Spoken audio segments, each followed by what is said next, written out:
काही प्रकार जो झालाय, जो समोर आता येतोय आणि चौकशी यंत्रणांनी आणलाय, पोलिसाच्या उच्चपदस्थ अधिकाऱ्याला दबाव कोणाचा होता? संजय पांडेंवर. संजय पांडे यांनी दबाव टाकला असा जो अधिकारी सांगतोय, तो खालचा अधिकारी ज्याच्यावर संजय पांडे यांनी दबाव टाकला, त्या संजय पांडेंना निर्देश आदेश कोणाचे होते? त्या काळात मुख्यमंत्री कोण होते? गृह मंत्रालयाचं काम कोणाकडे होतं? बरं, कशामध्ये? एका खोट्या केसमध्ये याच्यामध्ये माननीय मुख्यमंत्री देवेंद्रजी किंवा एकनाथ शिंदेजी, तुम्ही सांगताय त्याप्रमाणे, यांना अडकवा, यांच्यावर गुन्हा दाखल झाला पाहिजे आणि मग पर्यायाने यांना तुरुंगात टाका. ही मनीषा कोणाची? मग ह्या सगळ्या मंडळींना जे त्यावेळेला सरकारमध्ये बसले होते त्याचे मुखिया उद्धवजी ठाकरे स्वतः आहेत. मग त्यांना आमचा प्रश्न आहे की तुम्हाला आता पाताळ यंत्री म्हणायचं? षडयंत्री तर तुम्ही झालेच, भ्रष्टाचाराचे रखवालदार तर होतेच. तुमच्याच काळामध्ये साक्षीदारांचे मुडदे पडले, खून झाले आणि खाडीत फेकले गेले, तुम्हाला माहिती आहे. तुम्ही मुख्यमंत्री असताना मुंबईतल्या उद्योजकांच्या घरासमोर स्फोटकं लागली. तुमच्या मुख्यमंत्री पदाच्या काळात उद्धवजी कंत्राटदाराकडून वसुलीचे वाजे समोर आले. आता हा पाताळ यंत्री प्रकार काय? आणि म्हणून चेहऱ्यावर जाऊ नका. भोली सूरत दिल के खोटे, हेच उद्धवजी तुमचं वर्णन करता येईल. ह्या पातळीवर तुम्ही गेलात, या स्तरावर राजकारण. महाराष्ट्राच्या राजकारणात हा प्रकार कधीच नव्हता. उद्धवजींच्या काळामध्ये वरिष्ठ पोलीस अधिकारी, त्यावेळेचे विरोधी पक्ष नेते, माजी मुख्यमंत्री त्यावेळेचे, आताचे मुख्यमंत्री आहेत, स्वच्छ चारित्र्याचं जीवन सार्वजनिक आयुष्यात जगणाऱ्या व्यक्तीला खोट्या केसमध्ये टाका आणि याचं पाप भोगायला लागेल.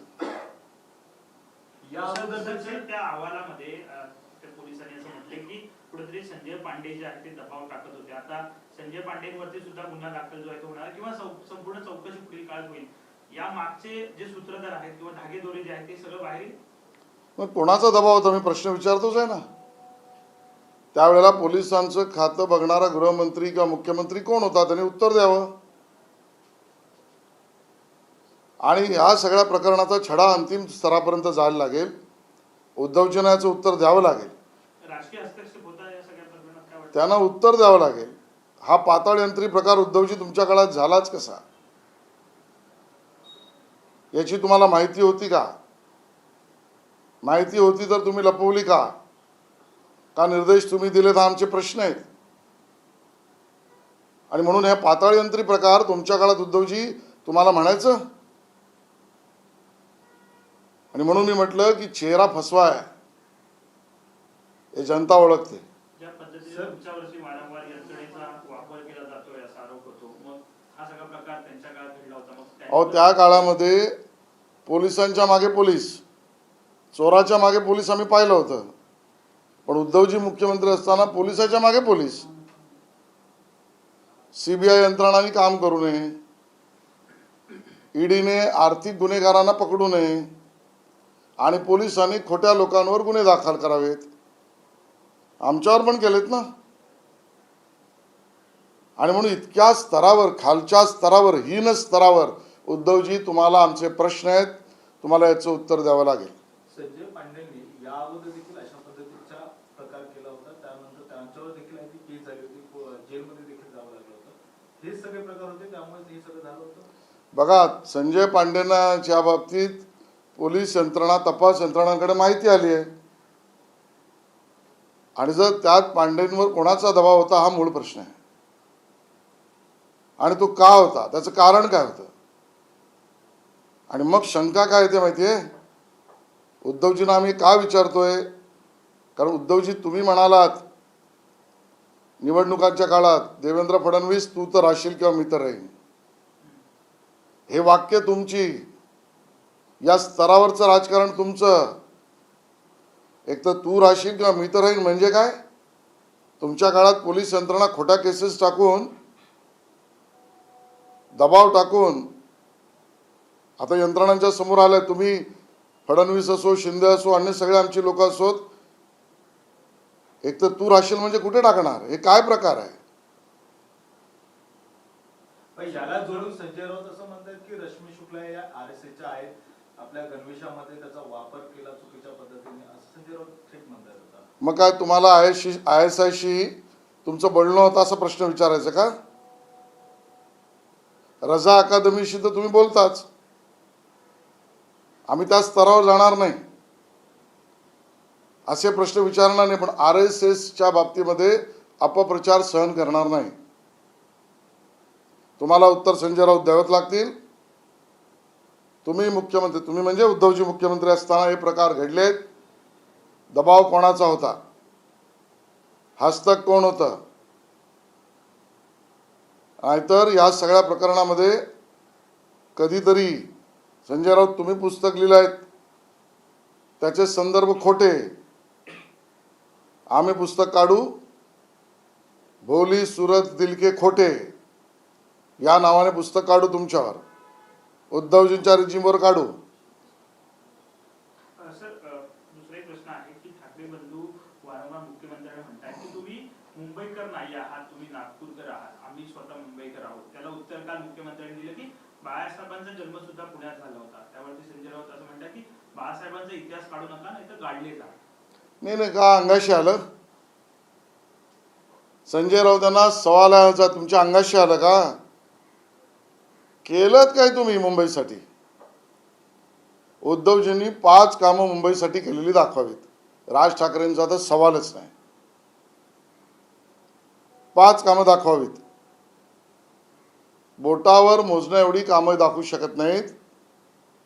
आणि म्हणून जनतेने तुम्हाला निवडणुकांमध्ये गाडलंय. आणि आता यापुढे सुद्धा निवडणुकीत तुम्हाला मतदान विरोधात करून गाडतील मुंबईकर, मराठी माणूसच. भाजपचे नेते अण्णामलाई यांच्या वक्तव्यावरून सुद्धा उद्धव ठाकरे गट जो आहे तो आता टीका करतायत. त्यांनी अण्णामलाईंनी असं म्हटलं होतं की बॉम्बे जे आहे ते फक्त महाराष्ट्राचं नाही, आंतरराष्ट्रीय शहर आहे असं त्यांनी म्हटलं. आता आदित्य ठाकरे असतील किंवा संजय राऊत असतील, या सगळ्यांकडून टीका केली जाते की भाजपला मुंबईचं बॉम्बे जे आहे ते करायचं आहे, हाच त्यांचा मानस आहे. मग संजय राऊतांना प्रश्न आहे, तुम्ही मुख्यमंत्री होतात उद्धवजी, त्यावेळेला का नाही बॉम्बेचं मुंबई हायकोर्टाचं केलं? एखादं तरी पत्र दाखवा तुम्ही लिहिलंय, एखादा ठराव केलेला दाखवा. आम्ही सांगतो मुंबई हे नाव बंबई किंवा बॉम्बेवरून मुंबईच असलं पाहिजे, हे आमचे तत्कालीन खासदार राम नाईक यांनी केलं. तुम्ही काय केलं? आम्ही कागदपत्री पुरावा देऊ. रामभाऊ आजही बोलायला तयार आहेत. तुम्ही काही केलेलं नाहीत आणि त्यामुळे तुम्हाला बोलायचा अधिकार नाही. तुमचेच दात तुमच्याच घशात जातील मिस्टर राऊत. दुसरीकडे बदलापूरच्या ज्या अत्याचार प्रकार झाला त्यात अक्षय शिंदेबरोबर सहआरोपी असलेल्या आपटे त्यांना देखील नगरसेवक म्हणून त्यांना भाजपने घेतलं, त्यामुळे एक टीका मोठ्या प्रमाणात भाजपवरती. मला याची पूर्ण माहीत नाही, पण आमचे प्रदेश अध्यक्ष यावर बोलतील. काँग्रेसचे प्रदेश अध्यक्ष असं म्हणतात की देवेंद्र फडणवीस यांनी संपूर्ण महाराष्ट्र जो आहे तो खराब केलेला आहे, वाटोळा लावलेला आहे महाराष्ट्राचा, आणि त्यामुळे त्यांची नार्को टेस्ट जी आहे ती करणं गरजेचं आहे, असं काँग्रेसचे प्रदेश अध्यक्ष म्हणतात. बघा, जे रिंगणात नाहीत, ज्यांना जनतेचं समर्थन नाही, ज्यांनी केलेली कामं त्यांच्याकडे दाखवायला नाहीत, ज्याला लोकांचा आशीर्वाद नाही, ते वायफळ बडबड करतायत. आणि त्यामुळे वायफळ बडबड करणारी लोकांमध्ये दुर्दैवाने काँग्रेसचे प्रदेश अध्यक्ष आता मोरके झाले आहेत. आणि त्यामुळे टेस्टच करायचं झालं तर तुमच्या इतक्या टेस्ट करायला लागतील की आम्हाला एक वेगळं त्या ठिकाणी इस्पितळ बनवावं लागेल. इतक्या गोष्टींची टेस्ट काँग्रेसची करावी लागेल. पुण्यामध्ये दोन्ही राष्ट्रवादी ज्या आहेत त्या एकत्र आलेल्या आहेत. जाहीरनामा जो आहे तो एकत्र प्रकाशित केला आहे. अजितदादा होते आणि सुप्रिया सुळे दोघेही एकत्र होते पिंपरीमध्ये. बघा, तो त्यांचा पक्षाचा विषय. या विषयावर ते 2 पक्ष स्वतंत्र आहेत. त्यांनी काय भूमिका घ्यायची ते घेऊ शकतात. पण आम्हाला एका गोष्टीचा आनंद आहे की दोन कुटुंब म्हणजे भाऊ बहीण एकत्र बसले आहेत. आणि मग तुम्हाला आमची विनंती आहे, चुलत भाऊ एकत्र बसले तर तुम्हाला आनंद होतो, तो भाऊ बहीण बसले एकत्र तर का आनंद होऊ नये. आणि म्हणून त्या दोघांनी एकत्र बसणं, कुटुंब म्हणून एकत्र राहणं याच्यात आनंद आहे. राजकीय जो मुद्दा आहे तो त्या दोन पक्षांनी ठरवायचा आहे. पण राजकीयासाठी खरं तर हे दोघ जण एकत्र आलेले पाहायला मिळतात. पुणे आणि पिंपरी चिंचवडमध्ये टीका देखील वारंवार होताना पाहायला मिळते. भाजपवर विशेष करून टीका केली जाते. नाही, टीका केली तर सडेतोड उत्तर देऊ. मुद्द्यावर बोललात मुद्द्यावर बोलू, वायफळ बोललात तर मालवणी भाषेत बोलू. आणि म्हणून निवडणुकीच्या प्रचारात विकासाचे मुद्दे आणि आपलं काम जरूर बोला. मी सगळ्यांसाठीच बोलतो, आम्हालाही लागू आहे. संयम आणि समतोल असला पाहिजे. टीकाही करायला अडचण नाही, नाही ते खपवून आम्ही घेणार नाही. उद्धव ठाकरे किंवा राज ठाकरे यांच्याकडनं वारंवार आरोप आता प्रत्येक सभामध्ये किंवा तिथं त्यांची प्रतिक्रिया होती तिथं दिला जातो की मोठ्या प्रमाणात पैशाचा वापर जे आहे ते जे सत्ताधारी करतात बिनविरोध करण्यासाठी असो किंवा मग आजपर्यंत तुम्ही जेव्हा जिंकून आले होतात उद्धवजी, त्यावेळेला काय धनपेट्याने आले होतात का मतपेट्याने आले होतात? या लोकसभेला तुम्हाला मिळालेला विजय, जो पार्शल विजय, तो धनपेटीचा आहे की मतपेटीचा आहे? तुमचा विजय झाला तो मतपेटी, आमचा विजय आला तर तो धनपेटी.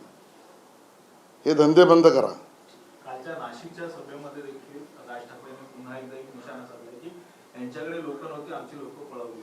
मुळामध्ये राज ठाकरेजी, मला कधी कधी शंका येते त्यांचे जे सल्लागार आहेत ते त्यांना चांगला सल्ला देतात की नाही. काल परवाच्या मुलाखतीत म्हणाले, बाबा पंजाबमध्ये तेलंगणामध्ये पोस्टल बॅलेट झालं तर भारतीय जनता पार्टी म्हणे जिंकत नाही. हा त्यांचा आरोप, हे सल्लागारांचे सल्ले. मग राज ठाकरे तुम्हाला सवाल आहे, BSTच्या पतपेढीच्या निवडणुकीत पोस्टल नाही म्हणजे बॅलेटवरच निवडणूक झाली. बॅलेटवर झालेल्या निवडणुकीत तुम्हाला भोपळा का मिळाला? कुठे पंजाब आणि तेलंगणाला जात आहे? बाजूला गोवा आहे. वारंवार तुम्ही राज ठाकरेजी तिकडे जाता. त्या गोव्याच्या जिल्हा परिषद नगरपालिका निवडणुकी बॅलेटवर झाल्या, भाजप जिंकली का? त्यामुळे यांचे सल्लागार बोगस. आणि हे सगळ्या जनतेला मूर्ख समजतात का, वेडं समजतात का? आणि पळवापळवीची गँगचा विषय असेल ना तर राज ठाकरेजींना पहिला सवाल आहे, पहिलं ज्यांच्याबरोबर सभा घेताय ना त्या उद्धव ठाकरेजींना विचारा की माझे नगरसेवक तुम्ही का पळवले? उद्धव ठाकरेंना हा सवाल त्यांनी विचारला पाहिजे की बाबा माझी मुलं म्हणजे माझे नगरसेवक पळवण्याचा धंदा, गोरख धंदा उद्धव ठाकरे तुम्ही का केलात? विचारणार आहेत? उद्धव ठाकरे असं म्हणतायत की भाजप आम्हाला हिंदुत्व शिकवते, मग भाजपचा जे फडका आहे म्हणजे भाजपचा जो झेंडा आहे त्याच्यावरचा हिरवा रंग तुम्ही आधी काढा, मग आम्हाला हिंदुत्व शिकवा असं. उद्धव ठाकरेंना हिंदुत्व, हिंदू हित हा शब्द उच्चारण्याचा अधिकारच नाही. आज मला जास्त विषय लांबवायचा नाही, पण बाजूला आपला असलेला देश बांगलादेश, इथल्या हिंदूंना वाचवण्यासाठी भारत सरकार काम करते. मी हे का सांगतोय तर त्या बांगलादेशमध्ये तिथले अल्पसंख्याक म्हणजे हिंदू, बौद्ध, जैन, ख्रिश्चन, त्यात हिंदू आले, ते जर तिकडे पीडित असतील तर त्यांना भारत, मोदी सरकारने असा निर्णय घेतला की आम्ही तुम्हाला नागरिकत्व देऊ, शरणार्थी नाही नागरिकत्व देऊ, तुम्ही या इथे हिंदूंनो परत या. त्याला विरोध उद्धवजी तुम्ही केलात. हिंदुत्वावर बोलताय. इकडचा हिंदू सुद्धा मोदी सरकारमध्ये संरक्षित आहे, सर्व भारतीय संरक्षित आहेत. जगभरातला हिंदू संरक्षित, आणि त्याला या मायदेशामध्ये नागरिकत्व मिळण्याचा निर्णय जो CAA मध्ये घेतला त्याला उद्धवजी तुम्ही विरोध केलात. मग आज काय बांगलादेशमधल्या इस्लामी संघटनांचे तुम्ही समर्थक आहे असं उद्धवजी तुम्हाला म्हणायचं? तुम्ही आमच्या हिरव्यावर प्रश्न विचारता तर माझा सवाल आहे, बांगलादेशमधल्या इस्लामी संघटनांशी तुमचा संवाद आहे का? हे उद्धवजींनी स्पष्ट करावं. कारण ते बांगलादेशमधल्या इस्लामी संघटना हिंदू विरोधी आहेत. हीच भूमिका तुमची आहे. एक शेवटचा प्रश्न. उद्धव ठाकरे असं म्हणतात की आम्ही भाजपसोबत होतो तेव्हा असं आम्हाला वाटलं नव्हतं की मुंबई तुटेल, परंतु गेली 3-4 वर्षापासून आम्हाला असं दिसतंय की भाजप आता मुंबई बाहेर घेऊन चालली आहे किंवा कदाचित त्यांना आमच्यापासून दूर गेल्यानंतर OTT वरची वेब सिरीज पाताळ लोक बघायची सवय लागली. त्या पाताळ लोक वेब सिरीज बघितली की अशी स्वप्न पडतात आणि मग पाताळ यंत्री कामं होतात जी त्यांच्या सरकारच्या काळात षडयंत्रात्मक झाली. या केसमध्ये दिसतंय. अशी जी मुंबईमध्ये 4 प्रभागामध्ये आहेत ते भाजपचे पण आणि एकनाथ शिंदेचे पण उमेदवार आहेत ते दिलेले नाहीत अशा पद्धतीचं बघा, आता ही चर्चा संपवली पाहिजे. आता मतदान 4 दिवसावर आलेलं आहे आणि त्यामुळे महायुतीत आम्ही इलेक्शन लढवू तोच आमचा हेतू आहे. जे आता पक्षाच्या विरोधात गेले त्यांच्यावर दोन्ही बाजूने कारवाया झालेल्या आहेत ते सोडून आता जिथे उमेदवार आहेत ते दोघांपैकी एक जिंक होते. नाही, मात्र 4 ठिकाणी दोन्ही तो 4 पैकी जो आमच्या महायुतीचा जिंक होते हे माझं व्यक्तिगत मत आहे. नाही, पण तिथे उमेदवारच दिला नाहीये तर कशा पद्धतीने नाही, तिकडे आम्ही देऊ समर्थन. ज्याला जिंकण्याची क्षमता आहे, जो काँग्रेस आणि उभाटा सेनेच्या विरोधात लढेल त्याला समर्थन देऊ.